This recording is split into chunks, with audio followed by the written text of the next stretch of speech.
আসসালামু আলাইকুম প্রিয় শিক্ষার্থীরা, সকলকে স্বাগতম জানাচ্ছি ক্লাস 6 এর গণিত ক্লাসে। আশা করছি তোমরা সবাই আমাকে ক্লিয়ারলি দেখতে পাচ্ছ, আমার কথা শুনতে পারছো এবং সবকিছু ঠিকঠাক আছে। সো আজকের ক্লাসে আমরা কি পড়বো? আজকের ক্লাসে আমরা অনুপাত ও শতকরা সম্পর্ক এই অধ্যায় থেকে কিছু বহুনির্বাচনী, কিছু সংক্ষিপ্ত প্রশ্ন এবং সবশেষে একটা সৃজনশীল প্রশ্ন সলভ করব। সো যারা যারা আমার সাথে আছো অলরেডি ক্লাসে, তারা বলো যে সবকিছু ঠিকঠাক চলছে কিনা। এন্ড আমি তোমাদেরকে একটা পোল দেই, পোলে আমাকে একটু ইয়েস বা নো বলবা। সো ইয়েস কখন বলবা? যদি দেখো যে ক্লাসে সব ঠিক আছে, লাইক আমার কথা শুনতে পারছো, পিছনে বোর্ড দেখতে পারতেছো, সবকিছু যদি ঠিক থাকে তাহলে তুমি আমাকে ইয়েস বলবা। আর যদি দেখো কোনটাতে প্রবলেম, ধরো আমার কথা শুনতে পারছো না, অথবা পিছনে বোর্ড দেখতে পারছো না, অথবা যে লেখালেখি করতেছি এটা দেখতে পারতেছো না, এরকম যদি কোনো প্রবলেম হয় তাহলে আমাকে নো বলবে। ঠিক আছে, আমি একটু পোল দেই, পোলের মাধ্যমে জেনে নেই যে সবকিছু ঠিকঠাক আছে কিনা।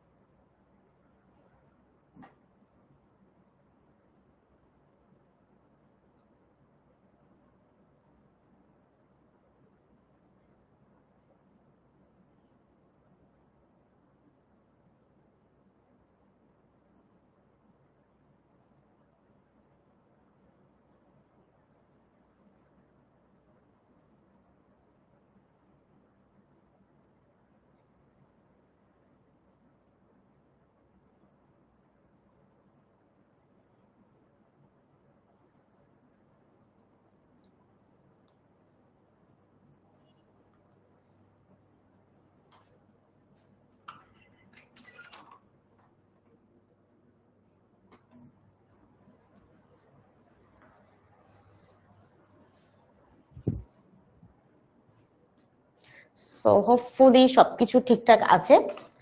এন্ড তোমাদেরকে স্বাগতম জানাচ্ছি আজকের গণিত ক্লাসে। সো চলো আমরা একদম শুরুতেই দেখে নেই আমি কে। এই যে দেখো আমার একটা ছবি দেওয়া আছে, ছবির সাথে কি আমার চেহারা মিলতেছে কিছু? কি মনে হয়? সো এই হচ্ছে আমি। আমার পুরো নাম হচ্ছে জারিন তাসনিম বিনতে মোশাররফ। এন্ড আমি তোমাদেরকে 5 বছরের বেশি সময় ধরে পড়াচ্ছি। এন্ড আর কি, আর আমি ব্র্যাক ইউনিভার্সিটি পড়াশোনা করতেছি 2023 সাল থেকে। আমি আছি 10 মিনিট স্কুলে। এন্ড এই তো আজকে তোমাদের সাথে গণিত ক্লাস, আমার সাথে অনেকে হয়তো ক্লাস করছো 6 এ, বাট আজকের ক্লাসটা আমরা চেষ্টা করব যে এই অধ্যায়ের উপরে আমি একটু সেরা প্রিপারেশন নিতে। সো চলো শুরু করা যাক। প্রথমেই আমরা একটু অনুপাত আর শতকরা সম্পর্কটা বুঝি। যেমন আজকের ক্লাসটাতে তোমাকে দুইটা জিনিস করতে হবে, একটা হচ্ছে অনুপাত থেকে শতকরায় নিয়ে যাওয়া, এবং এর পরবর্তীতে অনেক সময় শতকরা থেকে অনুপাতে নিয়ে আসে, এই পার্টটাও করা লাগতে পারে। সো আমরা দেখবো যে কিভাবে আসলে একটা অনুপাত দেওয়া থাকলে সেটাকে শতকরায় নিয়ে যাওয়া যায়। বাট আমরা প্রথমে একটু ভগ্নাংশ দিয়ে বোঝার চেষ্টা করি। এখানে আমার কাছে 3টা ছবি দেওয়া আছে, তাই না? 3টা ছবির মধ্যে এই যে প্রথম যে ছবিটা আছে, এই প্রথম ছবিটাতে তুমি কি দেখতে পাচ্ছ?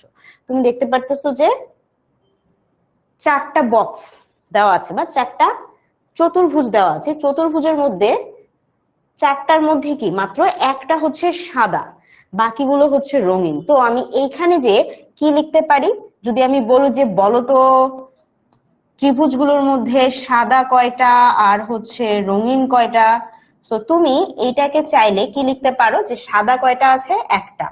রঙিন বা সব মিলে কতগুলো আছে? সবগুলো দিয়ে বুঝাই, রঙিন না, বলি যে সবগুলোর মধ্যে সাদা কয়টা। হ্যাঁ, তো সবগুলো টোটাল কয়টা আছে? 4টা। সো 4টার মধ্যে আমি কি বুঝলাম? একটা হচ্ছে সাদা। তাহলে এই জায়গাতে আমি একটা কি দেখতে পারতেছি যে অনুপাতে যদি আমি এই যে আমাদের ভগ্নাংশটা আছে এটাকে প্রকাশ করতে যাই, তাহলে এটাকে কি লিখতে পারি? 1:4 বা 1:4। তাহলে আমি এই ভগ্নাংশের এই যে উপরে লবটা আছে, লবটাকে আমি প্রথমে লিখলাম, যেটা হর আছে সেটাকে আমি শেষে লিখলাম। সো এইভাবেই আমরা সাদা বা সবগুলো দিয়ে যেই অনুপাতটা প্রকাশ করছিলাম ওটা ভগ্নাংশ থেকে অনুপাতে আনলাম। ঠিক আছে, সো তুমি চাইলে আরো কয়েকটা দেখতে পারো। যেমন এখানে কি, এখানে হচ্ছে টোটাল 1 2 3 4 5, 5টা চারকোনা বা এরকম বক্সেস আছে। তার মধ্যে কয়টা সাদা আছে বলতো? সাদা কয়টা আছে? সাদা কয়টা আছে? সাদা বাই সবগুলো, এটা যদি দেখাই। আচ্ছা, এখানে আর নতুন করে না লিখি, তাহলে এইখানে কয়টা আছে, এইটার জন্য, এই ছবিটার জন্য 3টা হচ্ছে সাদা, মোট কয়টার মধ্যে, 5টার মধ্যে। তো তুমি চাইলে এটাকে অনুপাতে 3:5 এটাও লিখতে পারো। আবার এখানে দেখো, এখানেও 10টা মোট আছে এবং 10টার মধ্যে কয়টা সাদা কয়টা রঙিন, এরকম দেখো তুমি, মাত্র 3টা সাদা আছে, বাকি সবগুলো কি রঙিন আছে। তো তুমি চাইলে এটাকে কি লিখতে পারো যে আচ্ছা সাদা আছে 3টা আর বাকি সবগুলো মানে টোটাল হচ্ছে 10টা আছে, 10টার মধ্যে 3টা সাদা, এবং এটাকে যখন তুমি অনুপাতে প্রকাশ করতেছো তখন হচ্ছে এটা কি লিখতেছো 3:10, তাই না? আশা করি বুঝতে পারতেছো। তো এইগুলো তো আমরা কি করলাম, আমরা হচ্ছে ভগ্নাংশ থেকে এটাকে অনুপাতে নিলাম। এখন যদি আমাদেরকে কোনো এরকম ভগ্নাংশ দিয়ে দেয়, এই ভগ্নাংশটাকে তুমি কিভাবে এখন শতকরাতে প্রকাশ করবে। শতকরা, শতকরা কোথা থেকে আসছে জানো? শতকরা শব্দটা এসেছে 100 থেকে। কোথা থেকে আসছে? 100 থেকে।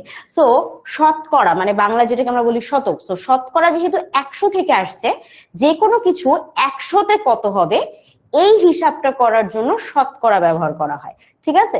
সো এই জন্য এখন যদি আমাদের একটা ভগ্নাংশ দেয়, যেমন এখানে দিয়েছে 3/4, এটাকে যদি আমরা শতকরায় প্রকাশ করতে চাই তাহলে আমাকে কি করতে হবে জানো? এটার সাথে আমরা আরো একটা ভগ্নাংশ করব, সেটা হচ্ছে 100 দিব, নিচেও 100 দিব। এখন দেখো, একটি ভগ্নাংশকে যদি একই সংখ্যা দিয়ে তার লব আর হর গুণ করা হয়, একই সংখ্যা দিয়ে লব এবং হর গুণ করা হয়, সেই ক্ষেত্রে তাদের মধ্যে কিন্তু কোনো রকম পরিবর্তন ঘটে না, কারণ আমি একই সংখ্যা দিয়ে লব আর হর গুণ করতেছি এবং সংখ্যাগুলো যেহেতু একই সংখ্যা, তাহলে কি, তাহলে নিজেদের মধ্যে তারা কাটাকাটি করতে পারে। যেমন 100 আর 100 কেটে ফেললে কি থাকবে, 100 একে 100, এখানেও 100, তাহলে 1 1। এখন তুমি 3-এর সাথে যখন 1 গুণ দিবা এবং 4-এর সাথে যখন তুমি 1 গুণ দিবা, তখন ব্যাপারটা কিরকম হবে? ব্যাপারটা সেই আগের মতোই 3/4 ফেরত আসবে। তাই একই সংখ্যা দিয়ে আমরা যদি কোনো ভগ্নাংশকে উপরে নিচে তার লব আর হরকে গুণ করি, সেই ক্ষেত্রে ওই সংখ্যাটার কোনো রকম পরিবর্তন হয় না, তাই না? এখন যেহেতু পরিবর্তন হয় না, সেহেতু আমরা কি করব, তাকে আমরা 100 আর 100 দিয়ে গুণ করব। বাট এই ক্ষেত্রে এই 100 100 কেটে ফেলবো না, মানে নিচের যে 100টা থাকবে সেই 100টাকে আমরা ইনট্যাক্ট রাখবো। কারণ কি, কারণ আমরা এটাকে শতকরায় মানে 100-র মধ্যে প্রমাণ করতে চাচ্ছি যে 100-র মধ্যে এটা কত। সো এই কারণে আমরা যেটা করব এক্স্যাক্টলি, যে আমাদেরকে এখানে ভগ্নাংশটা দিল 3/4, এটাকে আমি গুণ দিলাম হচ্ছে 100 দিয়ে, এবং নিচেও উপরে নিচে সব 100 দিয়ে গুণ দিলাম। তাহলে এই ক্ষেত্রে আমরা কি করব, আমরা শুধুমাত্র ইনট্যাক্ট বা একই রকম রাখবো হচ্ছে নিচের 100টা, ঠিক আছে? নিচে যে 100 আছে এই 100টাকে আমরা কাটাকাটি করতে যাবো না, এই একটা 100 আমরা ফিক্স রাখবো। বাকি নিজেদের মধ্যে ওরা যত খুশি কাটুস কুটুস করে ফেলুক, এটা নিয়ে কোনো মাথা ব্যথা নেই।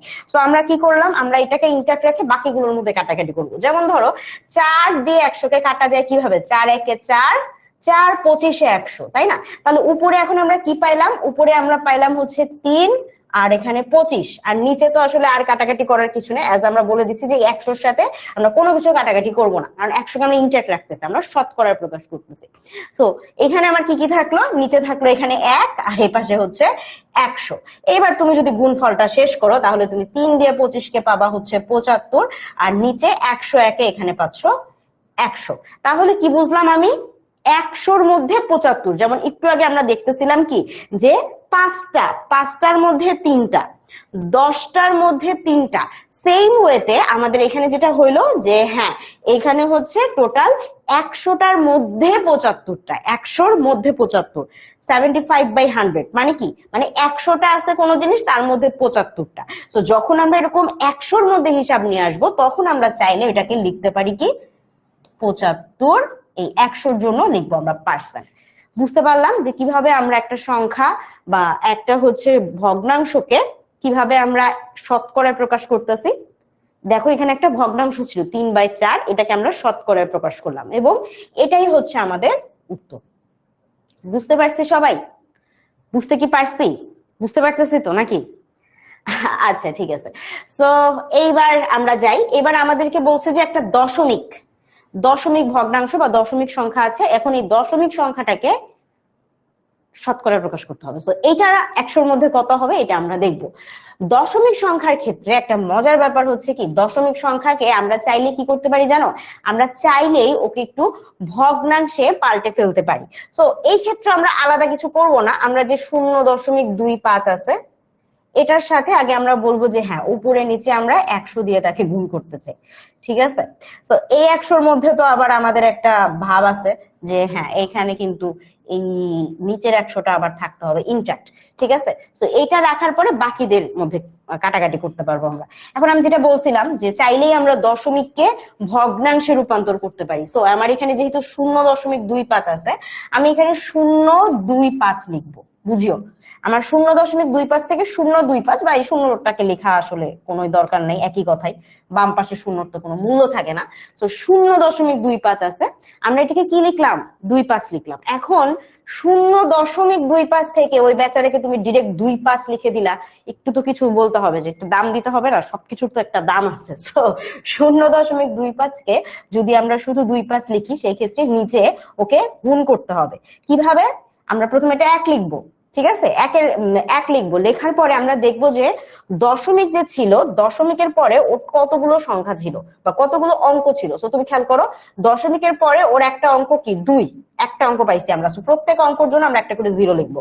তারপরে আরো একটা অঙ্ক আছে, সেটা হচ্ছে 5, তাহলে ওইটার জন্য আমরা আরেকটা 0 লিখবো। এখন এরপরে যদি আরো কোনো অঙ্ক থাকতো, সংখ্যা মানে আরো কিছু থাকতো, ধরো 2, 5, 1, 3 যাই থাকতো না কেন, প্রত্যেকের জন্য আমরা একটা একটা করে শূন্য নিতাম। তাহলে এখানে যেহেতু 0.25 আছে, আমি 25 লিখলাম, 0.25 জায়গায় শুধু 25 লিখলাম, এন্ড দাগ দেওয়ার পরে কি 1 লিখতে হবে, 1 এটা ম্যান্ডেটরি।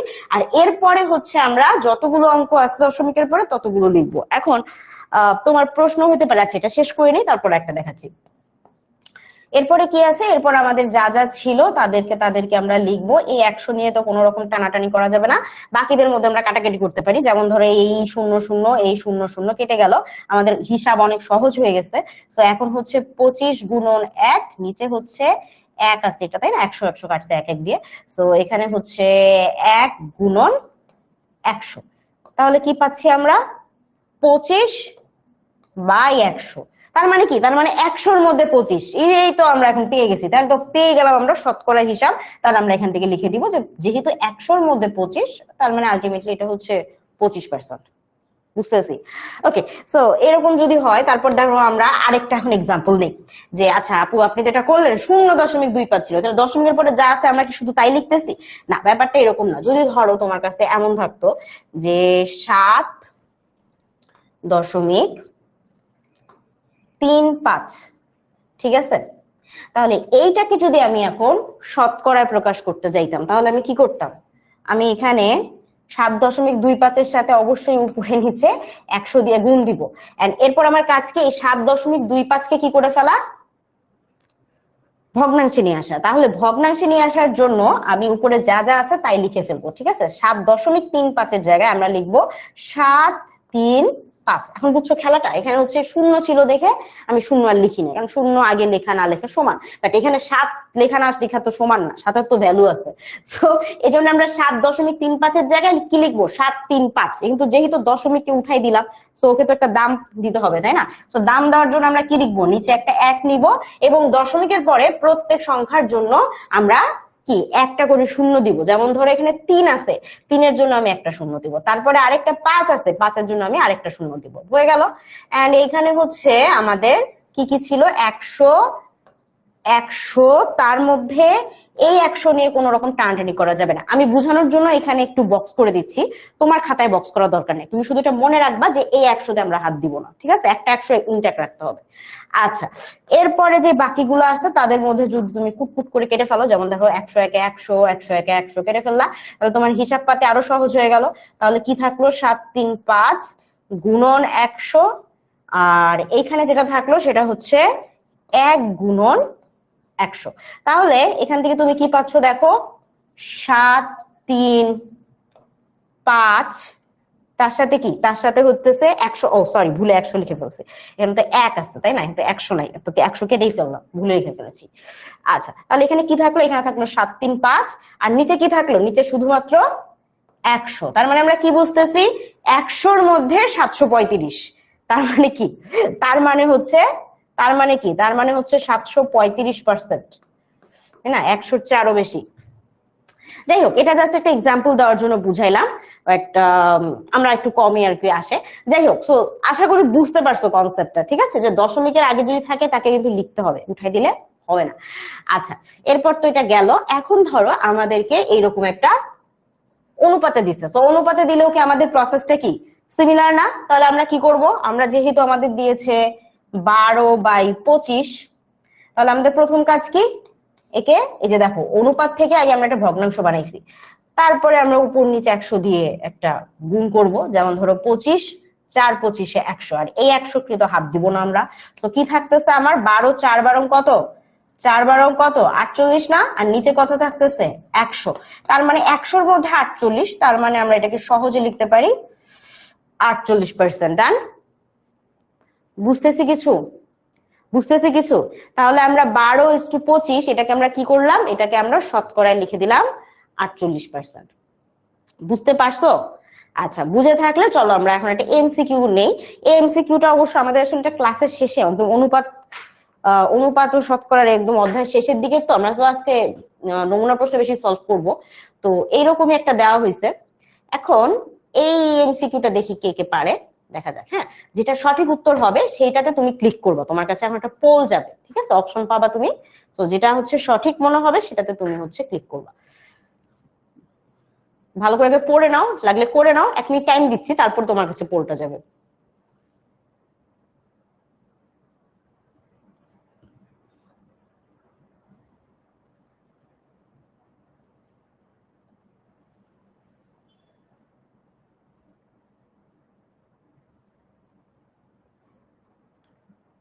ওকে, তোমার কাছে আর 10 সেকেন্ডের মধ্যেই পোল চলে যাবে।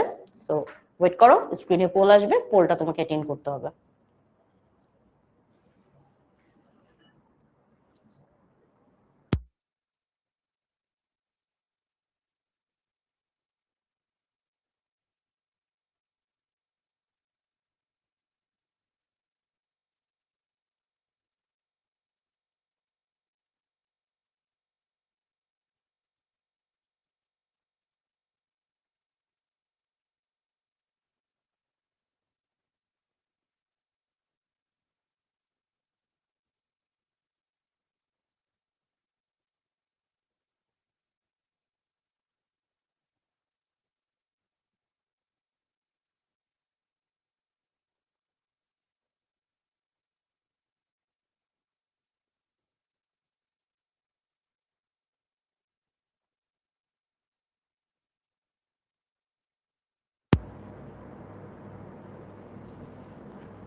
ওকে, আচ্ছা, সো দেখি এখন আমাদের সঠিক উত্তর কি ছিল। কি বলছে যে 2400 টাকা দুইজন বালকের মাঝে ভাগ করা হয়েছে, ঠিক আছে।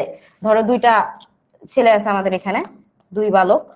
এই বালকের নাম হচ্ছে চিঙ্কু মিয়া, আর এর নাম হচ্ছে টিঙ্কু মিয়া, ঠিক আছে।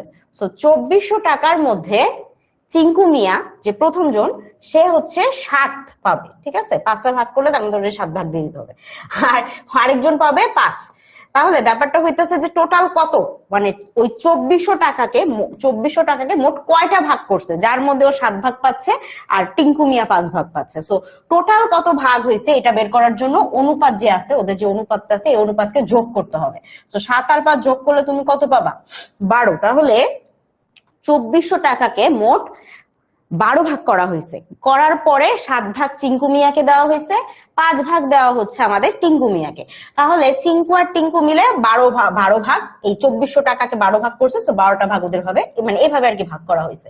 এখন আমাদেরকে বলছে যে প্রথম বালক সে কত টাকা পাইলো, তার মানে প্রথম বালককে আমাদের চিঙ্কু মিয়া। তো আমাদের হিসাবটা হচ্ছে যে চিঙ্কু মিয়া কত পাইলো। তো চিঙ্কু মিয়া কত পাইলো এটার জন্য আমরা কিভাবে করতেছি, যে মোট তো 12টা ভাগ ছিল, তাহলে 12 ভাগের মধ্যে চিঙ্কুকে আমরা কত ভাগ দিয়েছি, 7 ভাগ দিয়েছি। অতএব চিঙ্কু মিয়া কত টাকা পাইলো এটা বের করার জন্য আমরা কি করবো, উপরে 7 লিখবো, 12 মানে 12 ভাগের মধ্যে 7 ভাগ হচ্ছে আমাদের চিঙ্কু মিয়া পাচ্ছে। এখন কত টাকাকে 12 ভাগ করছি বলতো, কত টাকার 7 ভাগ ওরা পাচ্ছে, কত টাকার, 2400 টাকাকে আমরা কি করছি 12 ভাগ করছি, তার মধ্যে 7 ভাগ আমরা চিঙ্কু মিয়াকে দিচ্ছিলাম। তো আমার যেখানে এটা করতে হবে যে এখানে আমি 2400 লিখবো, তাহলে 2400 টাকার 12 ভাগ করার পরে 7 ভাগ আমাদের চিঙ্কু মিয়া পাবে। তো এখন 12 দিয়ে 2400কে তুমি যদি ভাগ করে ফেলো তাহলে কি হবে দেখো তো, 12 দুগুণে 24, আর এই যে লাস্টে দুইটা শূন্য বসায় দাও, তাহলে কি দাঁড়াইলো, আমার এখানে থাকতেছে 7 গুণন 200 সমান সমান কত? সমান সমান হচ্ছে 1400। তাহলে এখানে 1400 আছে কোথায়? ডি নাম্বারে। অ্যান্সার কি ছিল? D number.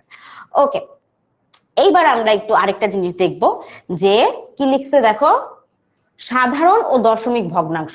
এখন দশমিক ভগ্নাংশের জন্য এখানে সুন্দরভাবে বলছে যে যেই ভগ্নাংশের হর 10, 100, 1000, 10,000 অর্থাৎ 10-এর কোনো ঘাত হয় তাকে দশমিক ভগ্নাংশ বলে। একটু আগে আমরা যখন বিভিন্ন দশমিক সংখ্যাগুলো নিয়ে দেখতেছিলাম, আমরা খেয়াল করছিলাম কি ওইটাকে যখন আমরা ওই দশমিক সংখ্যা থেকে ভগ্নাংশে নিয়ে আসতেছিলাম, ওইটা কিন্তু নিচে কিন্তু কি তার যতগুলো দশমিকের পরে অঙ্ক ছিল ততগুলো একের পরে শূন্য বসতেছিল। সো আমার যদি দশমিকের পরে 3টা অঙ্ক থাকে, কথার কথা 3.529, তার মানে এই যে এখানে দশমিকের পরে একটা, দুইটা, তিনটা অঙ্ক যদি থাকে, সেই ক্ষেত্রে এই জিনিসটাকে যখন আমি ভগ্নাংশে প্রকাশ করব, আমি কি লিখবো? আমি একটা দাগ দিব, দাগ দিয়ে উপরে লিখবো 3.529 এবং শেষে কি করব? শেষে যখন একটা মানে ভাগ দিয়ে কি লিখবো? ভাগ দিয়ে 1 লিখবো। প্রথমে 1 তো আছেই, কারণ আমরা জানি এটা 10-এর ঘাতে নিয়ে যেতে হবে। ওকে, সো 1 তো আছেই। 1-এর পরে আমরা দেখবো দশমিকের পরে কয়টা অঙ্ক আছে। সো 1, 2, 3টা অঙ্ক আছে, মানে আমি এখানে 3টা 0 দিলাম। বুঝতে পারছো? সো যে কোনো দশমিক সংখ্যাকেই তুমি যখন ভগ্নাংশে রূপান্তর করতেছো, ও ওর হরে বা এই যে দাগের নিচে, হ্যাঁ, ভগ্নাংশের দাগের নিচের অংশে হরে কিন্তু হয় 10 আসবে, না হলে 100 আসবে, না 1000 আসবে, 10,000 আসবে, 1 লাখ আসবে, যাই আসুক না কেন, ওটা ডিপেন্ড করতেছে যে তুমি দশমিকের পরে ওই সংখ্যাতে কতগুলো অঙ্ক আছে। যতগুলো অঙ্ক থাকবে, একে দাগ দিয়ে 1 লেখার পরে ততগুলো শূন্য যোগ হবে। অর্থাৎ সবসময় আমরা কি পাওয়ার অফ 10, 10-এর ঘাত পাবো। বুঝছো? সো এটা তো আসলে বলেই নিছিলাম। এখন আমাদেরকে বলছে যে একটা শতকরা দিছে, এই শতকরাকে ভগ্নাংশ ও দশমিক ভগ্নাংশে নিয়ে যেতে হবে। সো শতকরার হিসাবটা আমরা কোথা থেকে করতেছিলাম? একটু আগে যে বলতেছিলাম, শতকরাটা আমরা কি দেখতেছিলাম যে 100-র মধ্যে কত। তাহলে এইখানে যখন আমাদের 45% আছে, এইটাকে যখন আমি 100-র মধ্যে হিসাব করতে যাব, আমি কি করব? আমি উপরে লিখবো একটা 45, নিচে লিখবো একটা দুমদুম 100, তাই না? কারণ 100-র মধ্যে 45%। সো 100-র মধ্যে 45 মানে হচ্ছে আমার 45%। এখন এটা আমি কি করলাম? এটা আমরা হচ্ছে শতকরা ছিল, শতকরা থেকে ওকে আমরা ভগ্নাংশে রূপান্তর করলাম। আমাকে প্রথম কাজ দিয়েছিল যে সাধারণ ভগ্নাংশে রূপান্তর করো। সো আমি 45%-কে 45/100 লিখে ভগ্নাংশে রূপান্তর করলাম। এরপরে আমাকে বলছে যে না, শুধু ভগ্নাংশ হলে তো হবে না, এটাকে আবার দশমিক ভগ্নাংশ মানে দশমিক সংখ্যাতেও রূপান্তর করতে হবে। সো দশমিক সংখ্যাতে রূপান্তর আমরা কিভাবে করি? মানে যে কোনো, আমরা একটু আগে দেখতেছিলাম যে হ্যাঁ, এটা যদি ভগ্নাংশ থাকে তাহলে আমরা এটাকে দশমিকে নিয়ে, মানে দশমিক থেকে আমরা এটাকে ভগ্নাংশে নিয়ে যেতে পারতেছিলাম। সো এইবার আমার কাজ হচ্ছে উল্টা। দেখো, যখন আমরা দশমিক থেকে ওকে ভগ্নাংশে নিয়ে আসতেছিলাম, একটু ভগ্নাংশ, তাই না, ভগ্নাংশে নিয়ে আসতেছিলাম, আমি দেখতেছিলাম যে দশমিকের পরে ওর কতগুলো সংখ্যা আছে ততগুলো শূন্যই নিচে যোগ করতেছিলাম। এইবার যখন আমি ওইটাকে এরকম ভগ্নাংশ রূপে পাবো, আমার কাজ কি হবে? আমার কাজ হবে যে যতগুলো শূন্য আছে ততগুলো ততগুলো অঙ্কের আগে আগে দশমিক দিতে হবে। তো এবার আমি আসি, এইখানে 45-এর নিচে 100 লেখা আছে, মানে কতগুলো শূন্য? একটা শূন্য, দুইটা শূন্য। সো প্রত্যেক শূন্যর জন্য ও ডান পাশ থেকে বাম পাশে এরকম করে যাইতে থাকবে। সো প্রথম একটা শূন্যের জন্য, ঠিক আছে, এই শূন্যটার জন্য, ঠিক আছে, এই শূন্যটার জন্য প্রথম যে লাস্টের দিকে যে প্রথম অঙ্কটা থাকবে, লাস্ট যে অঙ্কটা থাকবে, সেই অঙ্কের আগেও দশমিক বসবে। সো আমি এখানে দশমিক বসাইলাম, ঠিক আছে, প্রথম শূন্যর জন্য। এখন শূন্য কি আমার শেষ? না, শূন্য আমার আরো আছে। তো যেহেতু আমার ভাই শূন্য আরো আছে, তাহলে দশমিক আমার আরো সরাইতে হবে। তো এই শূন্যর জন্য আমি দশমিক এখানে দিছি, একটা অঙ্ক পরে দিছি, পরে আবার যেহেতু আরেকটা শূন্য আছে, তাহলে তো হচ্ছে না, তার মানে এটা আমার আবার সরাইতে হবে। তো দশমিক আসলে এখানে থাকবে না। দশমিক কোথায় যাবে? দশমিক তখন আরো একটা অঙ্ক পরে, প্রত্যেকটা অঙ্ক বা প্রত্যেকটা শূন্যর জন্য একটা অঙ্ক পরে পরে যাবে। তো দশমিক প্রথমে এখানে বসাইছিলাম এই শূন্যর জন্য, যেহেতু আরো একটা শূন্য আছে, তো ওই শূন্যের জন্য আমি দশমিকটা এখান থেকে সরাই এখন এখানে নিয়ে যাব। আর কি কোনো শূন্য আছে? এই শূন্য নিয়ে নিছি, এই শূন্য নিয়ে নিছি, আর কোনো শূন্য আছে? নাই। তার মানে আমার হিসাব শেষ। তো আমি এখানে এখন কি পাইলাম?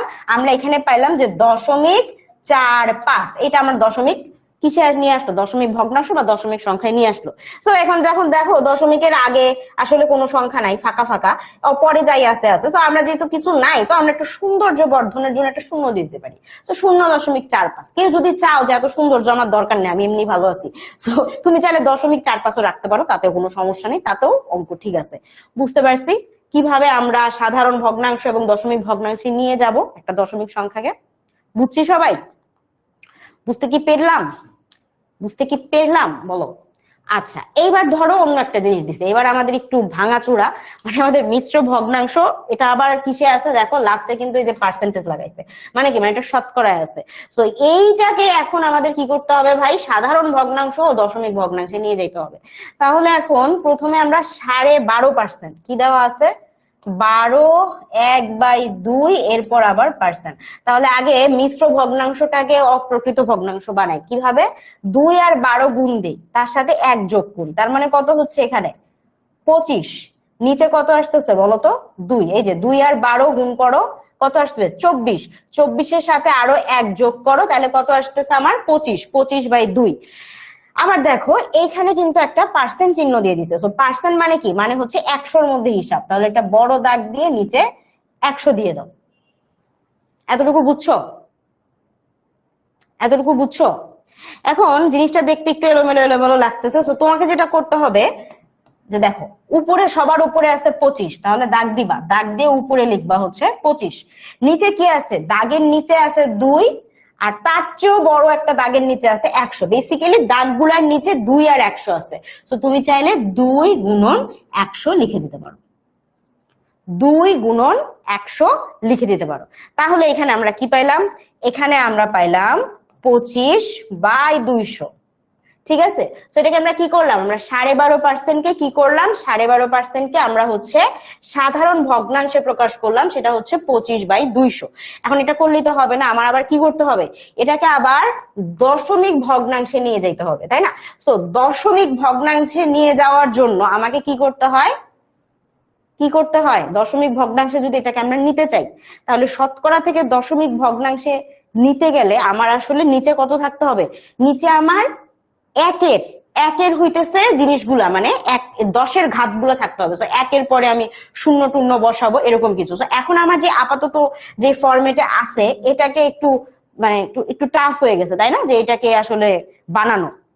তো আমরা যেটা করব, যে আমরা এটা একটু ভাগ করে আসবো, ভাগ করে এসে ওকে পয়েন্টে নিয়ে আসে, তারপর আমরা ওকে আবার দশমিক বানাই দিব। তো আমরা আসো করি। তো এখানে কি 25 কে ভাগ করব 200 দিয়ে, কত দিয়ে, 200 দিয়ে ভাগ করব 25 কে। এখন 25 কে যদি তুমি 200 দিয়ে ভাগ করতে যাও, 25 তো ছোট 200-র চেয়ে, তাহলে তো তোমার আসলে কোনো উপায় নাই। প্রথমে তুমি ওকে আসলে কি করতে পারো, শূন্য দিয়ে নিতে পারো। তো 0, 2 শূন্যের 0, তাহলে এখানে কি 25-ই ফেরত আসে। এরপরে তুমি এটার কি মিলানোর জন্য কি করবা, এখানে একটা দশমিক দিবা। তো যখন তুমি দশমিক দিবা, এখানে একটা শূন্য নিতে পারবা। তাহলে এখন দেখো 250-কে 200 দিয়ে ভাগ করতে হবে, এইটা তো সম্ভব, এটা পসিবল। তাহলে 201-কে 200 লিখো, 200 কত নামলো বলো, 50 নামলো। এখন দশমিক তো দেওয়াই আছে, তো তুমি চাইলে কি, চাইলে হইতেছে একটা শূন্য নিতে পারো। দেখো বুঝো কিনা, দেখো বুঝো কিনা, তুমি কি কি পারো, চাইলে কি, চাইলে এখন তুমি হচ্ছে একটা শূন্য নিতে পারো।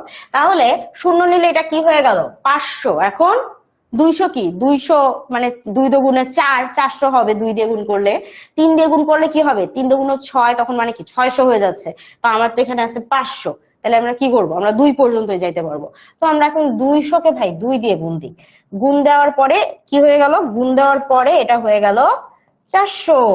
এখন 400 তুমি বিয়োগ করো, 500 থেকে 400 বিয়োগ দিলে কত আসে, 100। ঠিক আছে, তো 100 আসার পরে তুমি যে দশমিক তো আগেই নেওয়া আছে, ওর জন্য আরেকটা শূন্য নিয়ে নিলা। এখন হচ্ছে 1000, 5 দুগুণে 10, আর আরো 2টা শূন্য, তার মানে কত হলো 10 এবং 2টা শূন্য মিলে কি 1000 হয়ে যায় না? তার মানে তুমি 200-কে যদি 5 দিয়ে গুণ দাও, তাহলে তুমি 1000 বানাইতে পারবা। সো ব্যাপারটা ইজি হয়ে গেছে। ব্যাস, বসাই দাও 5, এখানে লিখে ফেলো 1000, এন্ড দেন বিয়োগ দিলে একটা বললা 0। সো তুমি অ্যান্সার কত পাচ্ছ, 0.125। তাহলে কি হইলো, এই যে আমাদের একটা শতকরা ছিল, শতকরা থেকে ওই বান্দাকে প্রথমে আমরা হচ্ছে সাধারণ ভগ্নাংশ বানাইলাম, এবং এই সাধারণ ভগ্নাংশ থেকে ওইটাকে আবার সুন্দর করে ভাগ টাগ করে একটা দশমিক ভগ্নাংশ বা দশমিক সংখ্যাতে উত্তর নিয়ে আসলাম। বুঝতে পারছো? বুঝতে পারছো? তাহলে উত্তর কি, উত্তর হচ্ছে 1/8 আর 0.125। বুঝতে পারছো? আচ্ছা,